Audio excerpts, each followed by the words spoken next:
Hi, this is Hervania. I am the secretary of the Greater San Antonio ACRP chapter, and I just wanted to talk about our webinar replay educational event that we had last night uh, for our chapter event, educational event.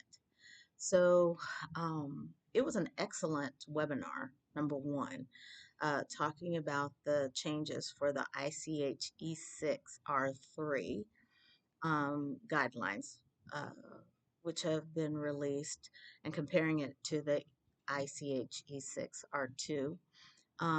A lot of the changes were things that have already been done. These is things that were developed during the pandemic and post-pandemic and those type of changes. So a lot of it wasn't strange. Some of it was, already being implemented. But what I what happened was what I love about, and which I think is the benefit of watching the webinar replay as a chapter instead of, alone in the comfort of your own home, is that it sparked a discussion. And uh, I had a question regarding the SUSAR guidelines, and that kind of sparked someone else saying, well, this is the way we do it. Somebody else said, this is the way we do it, or we've been doing this, and this is the way we find that's been beneficial to do it. Because as you know, when these guidelines comes out, they're just guidelines. There's so many different ways to implement them at your organization and still be within the guidelines. So, you know, as a organization, I used to be the director of clinical research at a research site. Um, you do what's best for your site because, just because it's successful at another place doesn't mean it's going to be successful at your place. And then also, too, you may come up with something that's like a blend of both. But I love those discussions, and that's one of the benefits that I see in participating in ACRP and networking with other research professionals. We're in a profession which that there's very little educational guidelines or organizations that tell us how to do what we do, and a lot of it is learned um, on the job.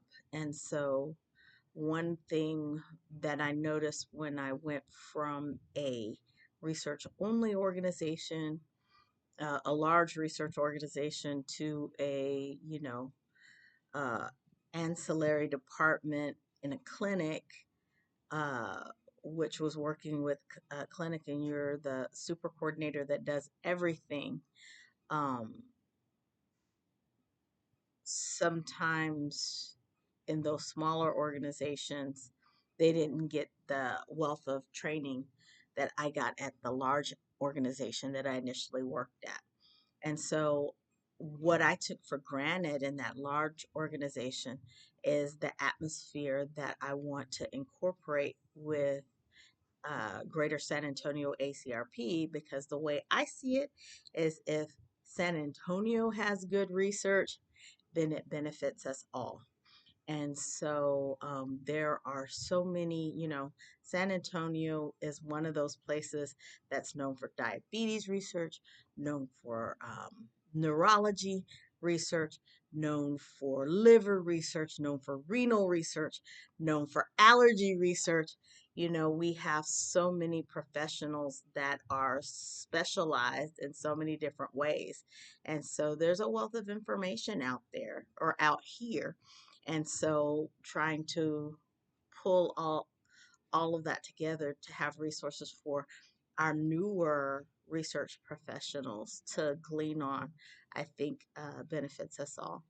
So just wanted to keep it real quick and simple. Encourage you to come to our next educational event, which I think is going to be in October. But we do have our social. We are celebrating Clinical Trials Day, which is May the 20th.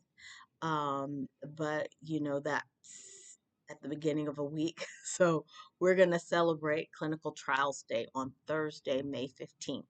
So check out our website to get the details, and I look forward to seeing you there. Thank you.